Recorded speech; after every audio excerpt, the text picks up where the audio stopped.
tropical, Mata dos Cocais, que é uma faixa de transição, assim como no Pantanal temos aqui uma faixa de transição, a gente tem a Mata dos Cocais.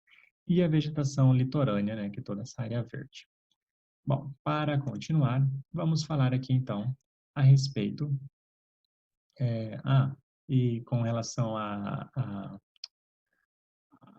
ao, ao relevo, né, ocorre basicamente planaltos, planícies e depressões, assim como no restante do Brasil. É bem característico.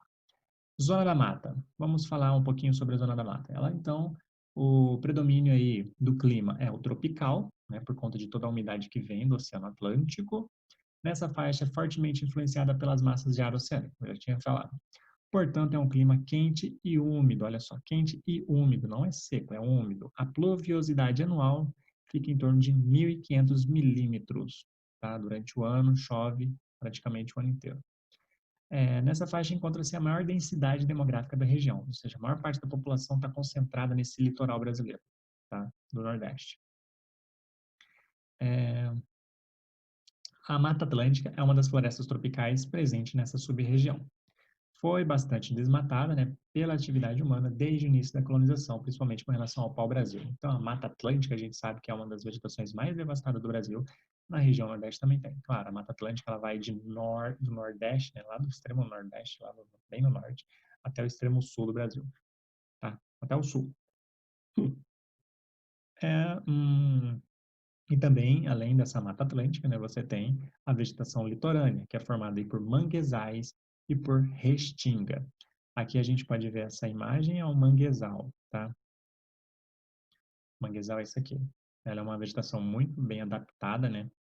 Essa região aí com a água extremamente salgada, né? Ó, ocorre praticamente todo o litoral brasileiro, é composto por plantas que se adaptam ao ambiente, maior teor de sal na água e no solo, principalmente ao longo de estuários, baías, lagunas e outras formações aquosas. É importante para a reprodução de diversas espécies como de peixes e outros animais, né? Principalmente os caranguejos. Tem comunidades que dependem basicamente da coleta desses caranguejos aí. A restinga também, que é um outro tipo de vegetação, né? Ela se estende também por toda a região litorânea do Brasil, né? Ela é composto aí basicamente o solo extremamente arenoso, que é aquele solo de praia, sabe? Você que já foi na praia, e se você observar na praia quando tem aquela vegetação rasteirinha, assim, certo? Aquilo ali é restinga, tá? Muito devastada porque as pessoas querem construir suas casas na praia e isso causa um grande problema, porque a restinga ela evita a erosão, a perda, né, do solo ali, do sedimento. Ela segura, né? Agora quando você tira essa vegetação para construir casas, aí a erosão é muito mais acelerada. São importantes para reduzir o impacto erosivo da erosão marinha, né? Mas por vezes é retirada por uso de projetos paisagísticos aí, como a gente observou, nas orlas principalmente. Aqui é um textinho que fala sobre a remoção, né, de construções irregulares, mas principalmente nas beiras das praias, né? Bom, continuando aqui, a gente vai passar agora para a parte do agreste. O agreste é uma zona de transição entre a zona da mata e o sertão, tá? Fica no meio. Temos a zona da mata, que é a primeira, e o sertão, que fica no meio. E o agreste fica ali nesses dois meio termos, tá? Ela abrange aí partes de clima tropical e semiárido, fica no meio do caminho. Essa é uma área de transição, apresenta características variadas de acordo com a situação de cada local. A vegetação de pequeno e médio porte, lembrando que a outra já é vegetação de grande porte, a gente está falando de zona da mata, é, é, floresta equatorial, né? Ou a floresta,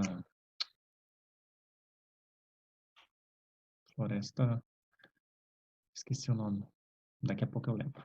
Continuando. Então, é de pequeno modo de porte e de folhas de períodos mais, de folhas em períodos mais secos, algumas das quais perdem as folhas. No caso, são plantas caducifólicas, tá? Caducas.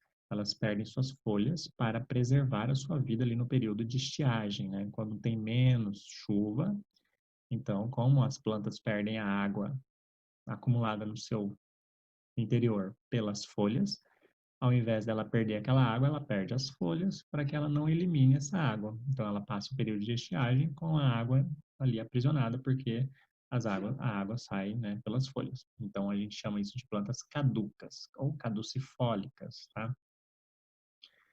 É, em alguns locais, o clima é influenciado pelo relevo. Por que que a gente está falando isso? Porque essa região do Agreste, ele tem uma constituição, né, de altitude já mais elevada. A gente não está falando mais do litoral, está um pouquinho mais para dentro do continente. Então, tem uma faixa de elevação, de altitude muito alta. Ó. Em algumas regiões, por exemplo, chega a 850 metros de altitude. E é formada basicamente por planaltos, como o Planalto da Borborema, que encontram-se as chapadas, como a Chapada Diamantina e as serras. Este Planalto da Borborema aqui, isso já é tema discutido, né, na geografia, assim, que ele que impede basicamente que essa umidade do oceano adentre para toda a região Nordeste, certo? Por que que não chove tanto na região semiárida do sertão? Porque tem uma barreira física, tá? Aí acontece um fenômeno ali natural, que são as chuvas orográficas, que a gente vai estudar isso bem mais para frente, tá? Mas basicamente isso. Você tem uma barreira física que impede a umidade de chegar. E essa barreira é o Planalto da Borborema, uma das barreiras, tá? Então, por conta dessa altitude aqui, você tem um clima mais ameno, mais tranquilo, não é tão quente. Lembrando, quanto mais você sobe, menor a temperatura, né, em virtude da altitude. Bom, vamos continuar aqui. Essas rochas aqui, né, que tá vendo aqui, ó, elas são conhecidas aí como matacões, tá? Quando você pega uma rocha agregada muito grande assim, nós chamamos isso na geologia, por exemplo, de matacões. E nessa região do Agreste é muito comum esses matacões aí, que normalmente são é, formadas ali, desagregadas, né, no local mesmo, não foi transportada, elas já naturalmente estavam ali. São monólitos aí, ó, fragmentos de rochas arredondados que podem ser originados no próprio local, ou seja, são alóctones. Depois a gente vai estudar isso também. Principalmente causada aí essas rupturas, né, pelo intemperismo, né, que é comum na região aí, principalmente em rochas magmáticas intrusivas. Quando a gente estudou tipos de rocha lá na sexta série, não sei se vocês lembram. Bom, a outra região aqui, que é o sertão. Agora a gente vai falar do sertão, que é essa região mais seca, lá onde a gente vê ah, aquele gado morrendo de sede, né? Normalmente acontece mais nessa região aqui do sertão. O sertão é a maior sub-região nordestina que apresenta sobre influências dos climas tropical, principalmente tropical semiárido, tá? Semiárido significa que chove, mas chove com menos frequência. Às vezes acontece de algumas regiões do Nordeste ficar até 8 anos sem chuva.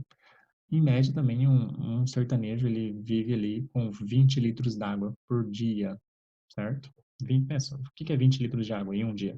É um balde de água para ele passar o resto do dia dele. Ele tem que tomar banho, comer. Normalmente, né, fica para as prioridades, que é sanar a sedentação, né, do gado, dos animais e das pessoas.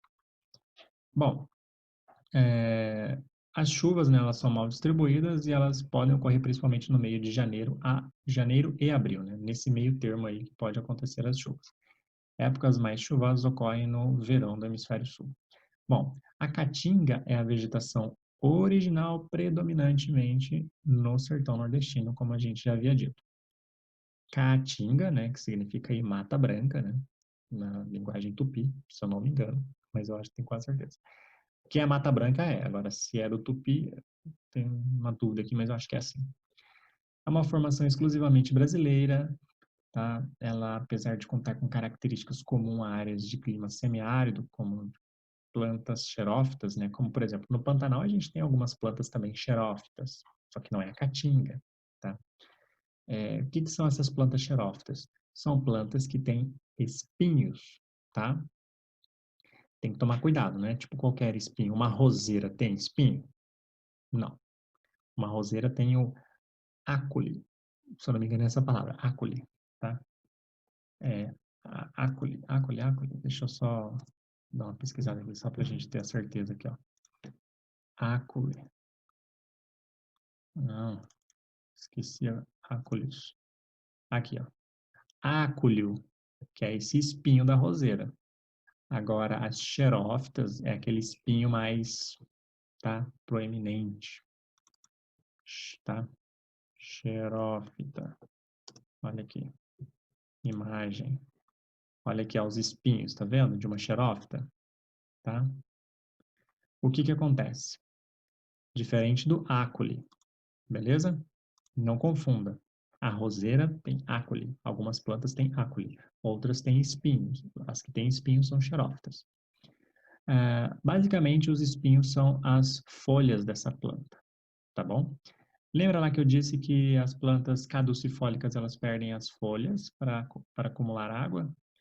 As xerófitas não perdem suas folhas, porque as folhas são espinhos, e os espinhos não têm estômatos, e os estômatos que são responsáveis aí por liberar água, tá? Basicamente é isso, tá? Uma aula de biologia para você aqui. Então, a gente estava falando aqui do sertão, que tem essa característica das plantas xerófitas, né? A caatinga é uma vegetação 100% brasileira, só tem ali no Nordeste e tudo mais. A caatinga também é uma dos biomas brasileiros, que são um dos biomas mais devastados, né? Perde aí, acho que pro cerrado, porque o cerrado tipo, é muito grande também. Mas cerca de 45% da caatinga, ó, como vem escrito aqui, ela já foi alterado esse bioma. Principalmente aí pela indústria carvoeira. Os caras pegam, arrancam todas, que ela já é seca, né? Muito mais fácil aí se transforma em carvão, tá? Algumas áreas do sertão apresentam características vegetacionais típicas de faixas de transição, que é praticamente entre caatinga e cerrado, tá? Ocorre a chamada mata seca, situada em regiões mais distantes dos cursos de rios. Mata seca, tá? Essa aqui é um exemplo. Aqui uma pintura, né, sobre os povos, né, que vivem na região da Caatinga, né, um sertanejo. E aí, por último, agora a gente finaliza falando sobre o meio norte. O meio norte já é uma região aí de dois climas predominantes. O clima caracterizado pela alternância entre uma estação mais seca, o inverno, e uma estação mais chuvosa, o verão. Nessa região, os índices pluviométricos são mais elevados, por conta da proximidade, ali, principalmente com a região da Amazônia já, né? A sua pluviosidade, ou seja, o índice de chuva já é de 2.000 milímetros, tá, por ano, com temperaturas elevadas. Elevadas, que a gente quer falar, quente, tá? A temperaturas baixas seria mais... Tá. A vegetação de cerrado, de caatinga e de mata dos cocais é a vegetação típica do meio norte, tá? Então, é um mix, tá? Ela tem ali tanto o cerrado quanto caatinga e mata dos cocais, que é essa vegetação que a gente está vendo à direita na foto aqui, ó. Basicamente são palmeiras, né? São palmáceas, como babaçu e carnaúba e o buriti, além de arbóreas, como oiticica. Então, essa vegetação aqui é típica da Mata dos Cocais, que é típica da região meio-norte. Essa vegetação aqui ela é principalmente utilizada aí pelos extrativistas, tá? Formadas por babaçoeiras e quebradeiras de coco, que praticam o uso sustentável dos recursos naturais para fabricar produtos como cestos de comida, como as palhas das folhas, alimentos como azeite, farinha, até mesmo sabonetes e outros cosméticos aí, por exemplo, da Natura Ecos, né? Você já usou Natura? Pode ser que venha aí de algum desses babaçus aí, babaçu. Então, a gente fica por aqui, já deu 20 minutos e depois a gente continua a nossa empreitada aqui, beleza? Qualquer dúvida, qualquer coisa, comente aqui, tá bom? Comente aí que eu leio lá e tiro sua dúvida, ou você pode me chamar direto lá, né? Entrar em contato comigo, beleza? Falou, tchau.